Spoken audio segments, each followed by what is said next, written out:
داشت تاقو دست از اولش یک دونه تستی بعد شروع بازی. بله مربی خوزه آنجلوتی توصیه لازم بهش میکنه. باریکلا به پسر خوب زد تشویق میشه از طریق هواداری حاضر در ورزشگاه. خب شروع بازی ضربه اول دقت کن ارتباط تصویری هم با زنجان آنلاین برقراره. ضربه اول شروع بازی ابوالفضل یا خدا به گلر جونم پسر. اول دقت کن گلرتو ببین تا زمانی که گلر نبینی نمیتونی گل بزنی. 1-0 ضربه دوم نماینده زنجان یا خدا به پسر باریکلا. 2-1 ضربه سوم ابوالفضل عصبانی شده بهش برخورد. 2-1 ضربه سوم یا خدا ضربه سوم ابوالفضل وسط چرا پسر. 3-1 ضربه چهارم یا خدا ضربه چهارم باریکلا ابوالفضل به پسر.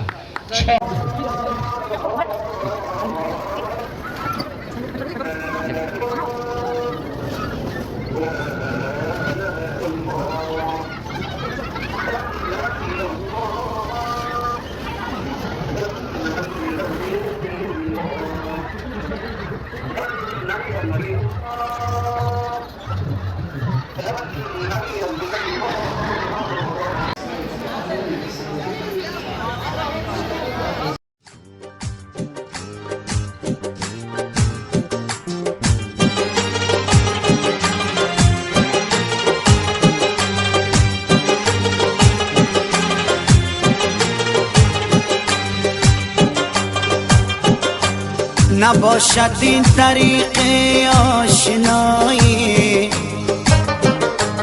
با اول پیمان و آخر جدایی. وفا و مهر تو هرگز ندیدم، وفا و مهر تو هرگز ندیدم. شکستی قلب من تو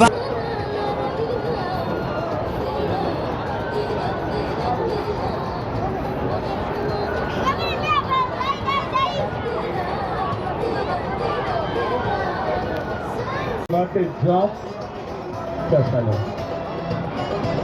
راحت ترین کار ممکن. بازی ما نه سخته نه صفحش سخته به جان زنم.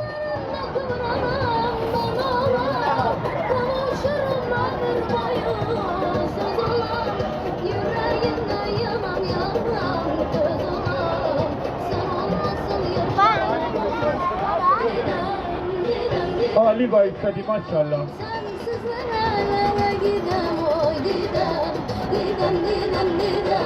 یک دقیقه اول رو رد کردی باریکلا.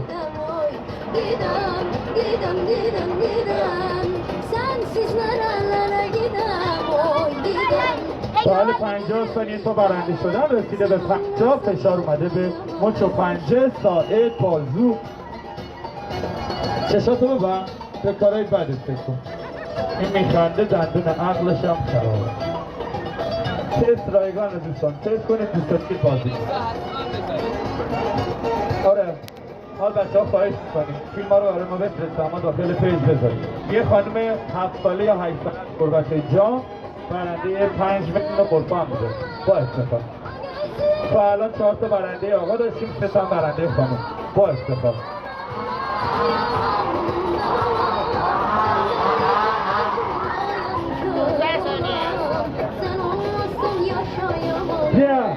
نو 8 7 6 5 4 3 2 1 تشویقش کنید باریکلا ماشاءالله.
Thank you.